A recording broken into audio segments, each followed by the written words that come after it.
Udah direkam ya, Dek?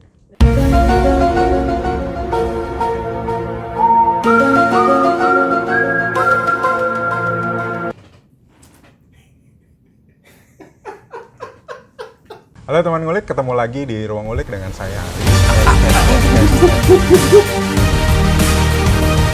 Dimana kita bisa ngulik apa aja dan dimana aja.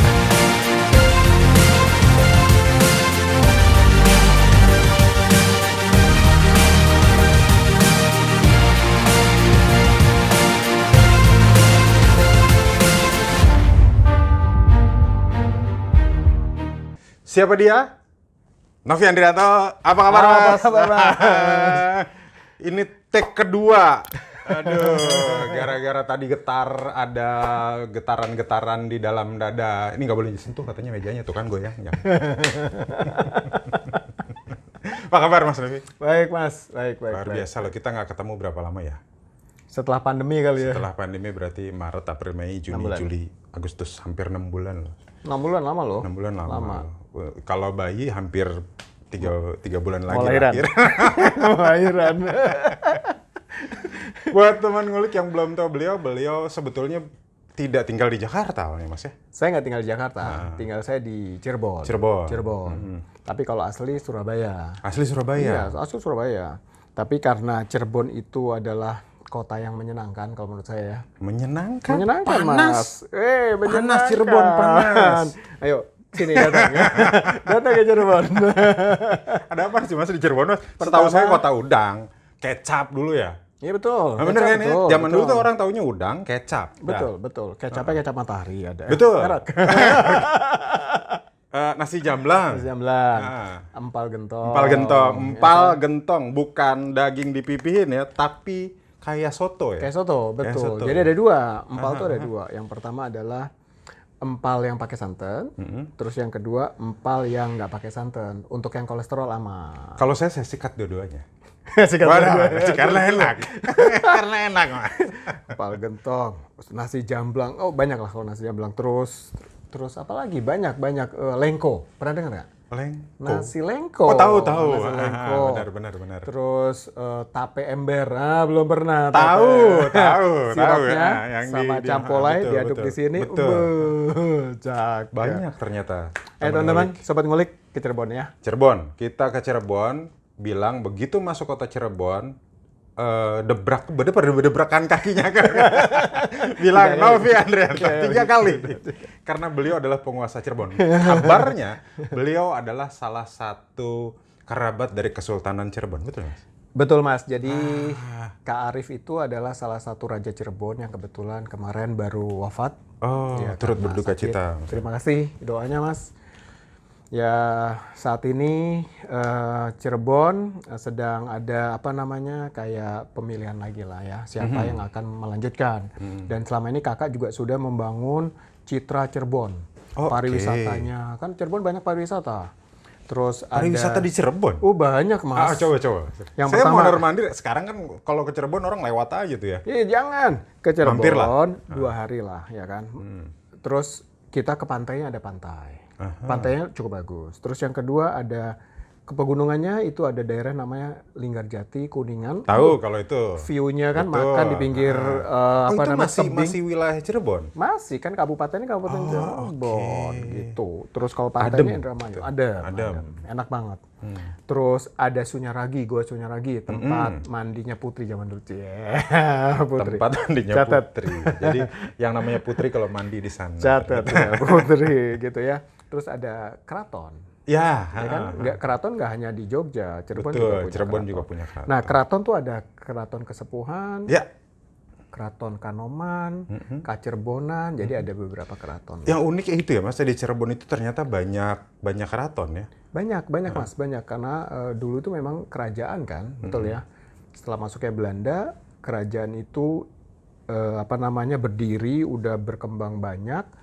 Terus setelah itu pemerintahan Indonesia masuk, ya akhirnya keraton itu tidak fungsinya tidak terlalu kuat karena ikut ke pemerintahan setempat. Ini orang Surabaya yang mengerti banyak tentang Cirebon. Jangan-jangan dia bakal mencalonkan jadi wali kota. Jadi wali kota Cirebon ya. Terus tiba-tiba ada di Jakarta. Karena kata orang itu kalau nyari uang harus di kota besar. Oh oke. Dibuang di daerah. Nggak dapat duit di sini. Nah, betul kan? Lu kumpulin uang di Jakarta, standar Hidupnya di daerah. gede, hidup di daerah kan murah tuh, betul Indah nggak? dunia. Iya, Indah dunia. dunia. Bisa beli sawah, kan gitu orang Bener, daerah bener, kan? bener. Iya, kalau kerja di daerah habisin di daerah nggak bisa buat nyimpen. Kerja di daerah, Habis di daerah, ya habis. Mendingan kerja di kota besar, Nah, menghabiskannya Di di daerah. daerah. Sisanya buat invest. invest. Ilmu loh. Udah berapa lama berarti di Jakarta ya, Mas? Di Jakarta itu saya hampir berapa ya? 15 tahunan lah ya. 15 tahun. 15 tahun. Tapi enaknya gini, Mas. Kerja Jakarta. Heeh. Traveling kan? Oke. Aku kan traveling nih. Dan dibayar. Hah? Traveling dibayar. Dibayar pula. Kapan lagi Enak coba? bener. Ya kan? Traveling dibayar. Kapan lagi? Udah jalan-jalan dibayar, dapat pengalaman. Jadi putar nih ke seluruh Indonesia. Hampir pernah ke Papua lah, ke Sulawesi, hampir semua seluruh Indonesia pernah. Enak lebihnya di situ, Mas. Gitu ya? Ya. Sebetulnya apa yang digelutin, Mas? Sampai bisa, apa namanya? Traveling kayak gitu. Ya sebetulnya saya ini di dunia asuransi, Mas. Oh, Dunia asuransi. ternyata teman-teman saya banyak orang asuransi. Oh ya? Iya. Mas, nih buat teman ngulik yang belum tahu, saya dulu bersumpah, Mas. Ada 2 orang di dunia ini yang saya paling sebel. Satu adalah orang asuransi, tuh. Orang asuransi. Kedua adalah orang MLM. 2 ada. Dan ternyata itulah hebatnya Tuhan. Saya ada di dua-duanya sekarang.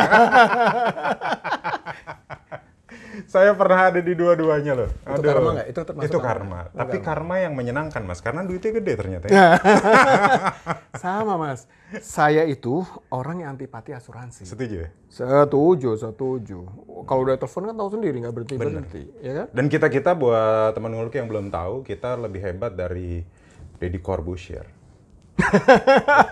Iya, ada joke itu ya. Kita juga lebih hebat dari pesulap Amerika Serikat yang waktu itu datang, David Copperfield. Bisa Kalau menghilangkan dia ya. bisa cuman menghilangkan Monas. Menara Eiffel dan dia menghilangkan Monas, kami dalam waktu beberapa detik menghilangkan kerumunan orang. Cukup tunjukin kartu nama. Ya, mana? Di mana Ri kerja? Asuransi. Beng. Biasa. Cing, hilang. Itu hebatnya Nggak kita. perlu limbat lah. Nggak perlu terlibat. Kartu nama cukup satu aja. Kenapa sih Mas nyemplung di situ? Karena saya dulu nyemplung ke situ. Gimana? Nggak ada yang pernah orang nyemplung masuk asuransi karena cita-cita, Mas. Namanya kecemplung kan ada yang sengaja, Makanya kan. Pasti semuanya nggak sengaja kecemplung. Jadi ceritanya gini, saya tuh orang yang paling benci asuransi ya. Kenapa benci? Karena mungkin sama. Ketulah itu Mas. ketulah bener. Dan memang harus ada efek AHA. Oh, oke. Ya kan? Harus ada efek AHA. Oh iya, ternyata asuransi gini. Jadi ceritanya, pokoknya dulu cita-citanya kalau kerja ya di bank lah. Elit dong. Kerja di bank pakai AC, dasi. iya, walaupun gaji kecil nggak apa-apa, yang penting di bank.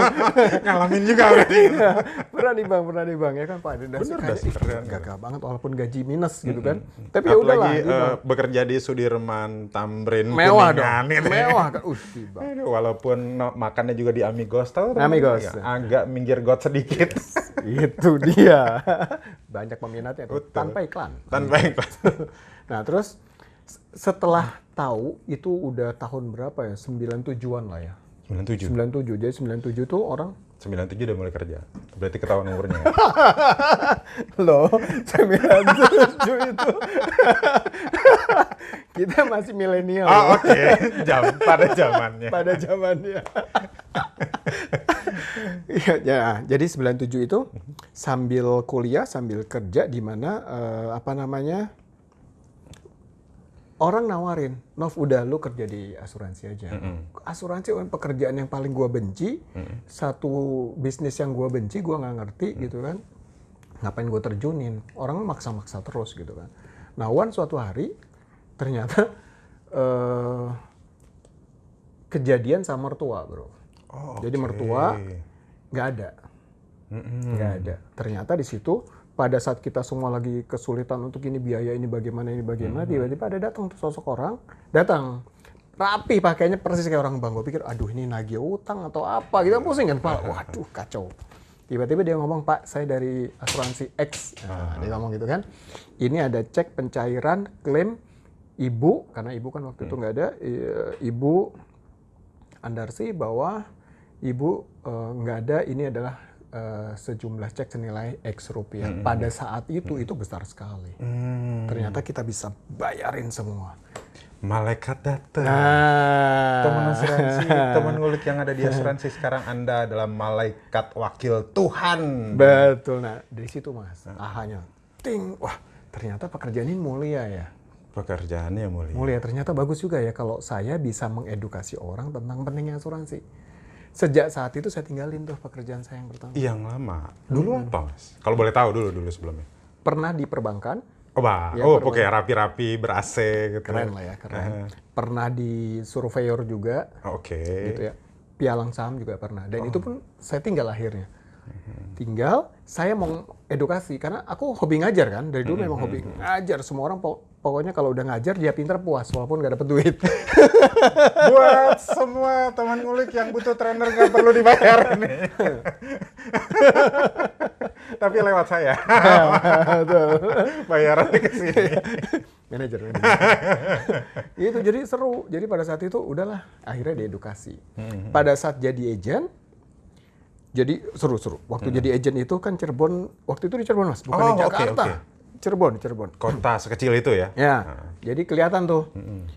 Jualannya itu dari lampu merah ke lampu merah. Ah, Jadi, serius? Maksudnya gimana? bener. Contoh, Cirebon kan kotanya kayak Bandung gitu lah. Betul. Lampu merah ketemu perempatan lagi kan. Jadi motor tuh diparkir. Motor tuh diparkir di ujung. Aku jalan. Door to door? Ya door to door lah, mau gimana lagi. Dulu nggak ada WA. Oke. Nggak ada Instagram, kelihatan zamannya lagi dong. Pakai pager jangan-jangan sih. Pakai pager. Itu zaman pakai pager, bikin orang repot loh pakai pager. Bener. Kering, pasti cari telepon umum kan. Ya, balik lagi. Waduh, gue suruh telepon orang. Nah, jadi gue jalan tuh Mas, dari lampu merah ke lampu merah terus nyebrang. Jadi kalau bos gue tanya, kelihatan orang di asuransi yang kerja atau enggak kelihatan dari hak sepatu, percaya nggak? Habis tengah. Habis pinggirnya kayak gitu. Jadi aku jalan kayak gitu, muter terus. Nanti udah lampu merah ini seminggu selesai, ke sana.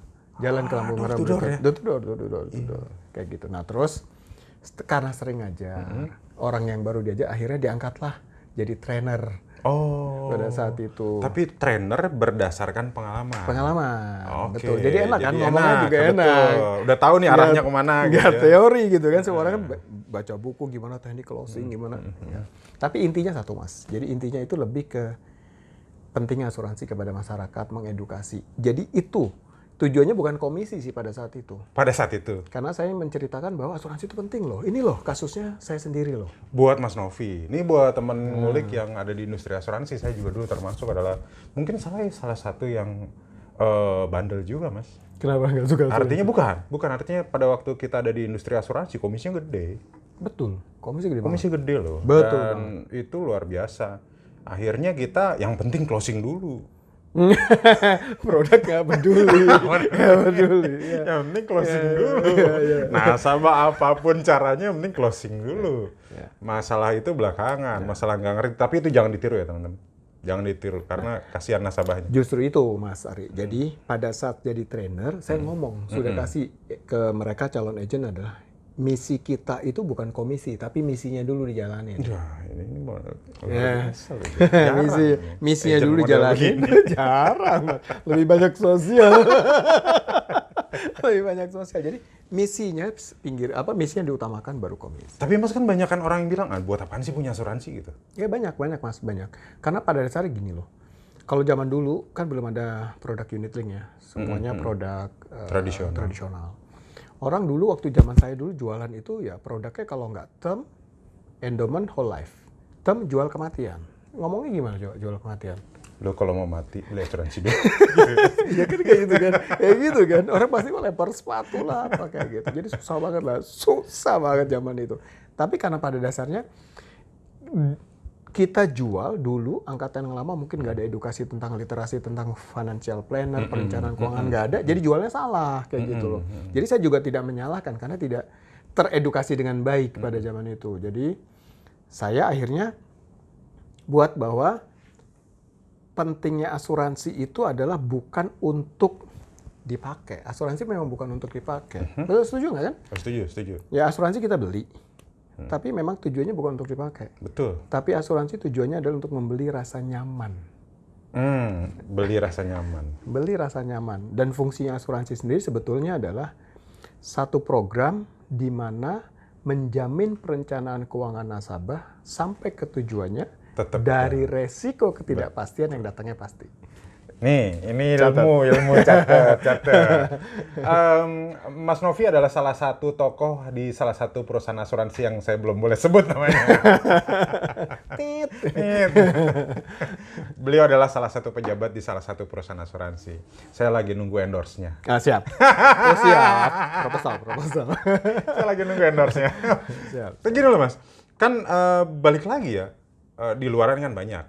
Bahkan warga negara Indonesia dari lebih dari 250 juta sekarang kan ya.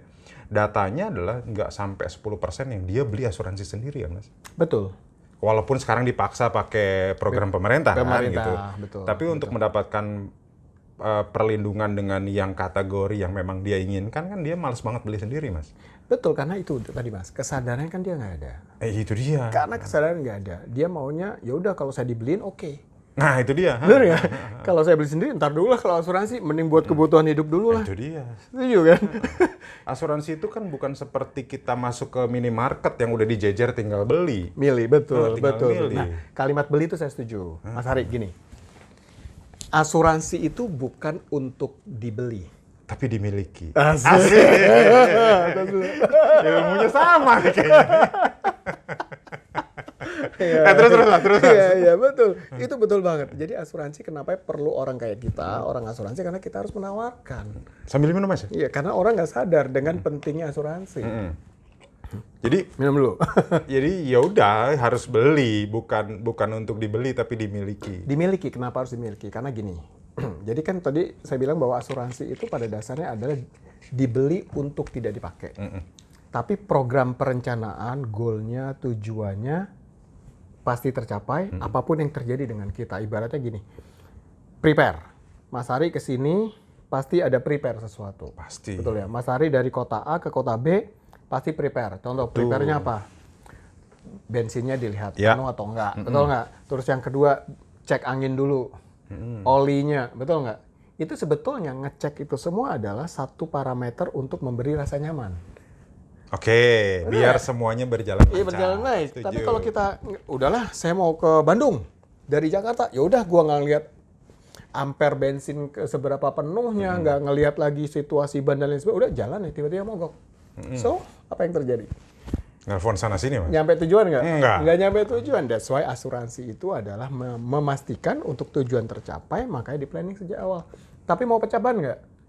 Nggak mau. Mau mogok nggak? Nggak mau. Asuransi juga gitu. Once itu terjadi, kayak kasus sekarang nih COVID dan lain sebagainya, kalau orang pun udah punya asuransi, udah, ya sudah setidaknya dia tenang dengan budget. Untuk kasus COVID ya Mas ya. Untuk kasus COVID kan itu kan sebelumnya belum ada uraian yang mengcover. Apakah memang di-cover oleh perusahaan asuransi sekarang? Itu pentingnya. Jadi ini adalah salah satu dari perusahaan kami juga mengedukasi orang lain bahwa dengan kondisi seperti ini kita harus berpartisipasi dan membantu pemerintah atau bahkan seluruh dunia untuk asuransi berperan dalam hal ini. Jadi asuransi itu memang satu akses, satu wadah yang hanya satu-satu yang bisa membantu untuk biaya kesehatan. That's why orang karena COVID dan lain sebagainya di-cover. Bahkan ditambah benefit. Kalau terjadi meninggal dunia karena COVID, kita tambahin benefit. Gitu. Masuk rumah sakit karena COVID, kita setidaknya diperingan lah. Ini faktor perusahaan asuransi yang lebih banyak, aktif dan care terhadap kondisi yang terjadi di Indonesia. Betul. Karena ini adalah karena walaupun memang sebelumnya kan memang nggak ada klausal tentang COVID. Kita pernah tahu ada COVID. Perusahaan asuransi yang bicara tentang penyakit tadi tidak pernah menduga penyakit ini. Betul nggak? Tapi kita sebagai yang bergerak di bidang asuransi harus aware terhadap kebutuhan nasabah saat ini. Makanya dengan kondisi pandemi kayak gini Mas, ya perusahaan asuransi berusaha untuk merangkul masyarakat ini loh. Sekalian mengedukasi bahwa pentingnya asuransi ini. Mas, ngomongin tadi kan bilang kita ngomongin masalah buat apa punya asuransi. Sekarang orang-orang sekarang udah mengelirik bahwa asuransi ada nih. Dan dia butuh. Kan di-create ya sama teman-teman asuransi nih biasanya kebutuhannya di-create nih. Cuman orang bilang zaman dulu itu asuransi itu seperti beli payung kan, Mas? Seperti beli payung ya. Betul ya? Ya. Cuman sekarang banyak orang yang nggak tahu kalau payungnya bolong, Mas. Iya. Iya. Iya. Milihnya tuh gimana sih, Mas? Supaya nih teman ngulik, Biar tahu ya, teman-teman. biar tahu yang dibutuhkan oleh seorang kan masing-masing beda. Cuman apa sih yang supaya dia belinya payungnya pas, nggak kekecilan, nggak kayak cuma di sini, gitu. Yang di Gitu topi. ya, di topi doang, gitu. Atau gitu, Panasan. atau dia beli payung buat satu keluarga tapi nggak bolong gitu. Ya. Itu makanya pentingnya profesi kayak kita. Kita ini adalah salah satu perencanaan keuangan di mana itu kita menawarkan asuransi itu bukan produk yang kita tawarin toh, betul nggak? Betul. Kalau produk jelas salah. Kenapa? Belum tentu produknya cocok. Jadi produk pinggirin dulu, Mas. Oke. Jadi kalau orang asuransi bilang fact finding lah, create the need dulu, cari kebutuhannya. Jangan sampai orang belinya ini ternyata kebutuhannya nggak ini gitu kan. Jadi tanyakan dulu. Pertama adalah dia sudah punya polis atau belum, punya dana darurat atau belum. Dimana kalau dalam financial planner itu ada namanya segitiga perencanaan keuangan, ya kan? Orang lain udah tahu lah. Nah itu dulu yang dilihat. Terus kita lihat dulu cash flow-nya seberapa besar. Atur dulu cash flow-nya, Mas. Jangan punya gaji 100.000, 90.000 buat beli asuransi. Kayak gitu. Beli asuransi 90.000, pengeluarannya 10.000, sakit juga, Mas. Bener, akhirnya kan nggak make sense gitu. Nah, setelah cash flow-nya rapi, dana daruratnya udah dapet, baru itu kan dilihat nih, nanti berapa persen asuransi, berapa persen yang tabungan, berapa persen dana darurat, dan seterusnya gitu. Jadi asuransi itu adalah satu bagian dari perencanaan keuangan yang memang harus dipunyain. Kenapa, Mas? Kalau orang contoh, udahlah Pak Novi, nggak penting lah asuransi ngapain? Saya invest aja, pernah nggak gitu? Betul. Beli rumah aja dah, beli emas aja. Betul. Ada yang kayak gitu kan? Benar.